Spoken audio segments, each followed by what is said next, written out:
餐桌上别总是大鱼大肉啊，可以试试这道凉拌粉丝，爽口又好吃。水开放入粉丝，煮1分钟捞出，碗中放蒜末、小米辣、葱花、辣椒面、白芝麻，泼上热油炸香，加生抽、陈醋、盐、鸡精、白糖，这就是万能凉拌汁，拌啥都好吃。然后放点黄瓜、胡萝卜、花生米、香菜，倒入调好的料汁，抓拌均匀即可。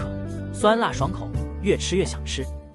可乐鸡翅孩子们都爱吃，其实在家做的比饭店还好吃。鸡翅冷水下锅，放去新经典3件套，大火煮开，捞出沥干水分，油热下鸡翅，煎至表皮微焦，放葱姜、2个八角，生抽多一点，少许老抽，倒入可乐没过鸡翅，中火煮8分钟，再大火收汁，太香太好吃了，下次记得多做点。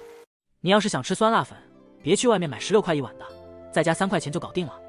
碗中放蒜末、葱花、花椒粉、辣椒面、白芝麻，热油激发出香味，再放盐、鸡精、1勺生抽、1勺香醋，水开后放入红薯粉煮熟，舀2勺煮粉的汤倒入碗中，再放入粉条，加点榨菜、花生米、香菜，酸辣过瘾，比外面的更健康。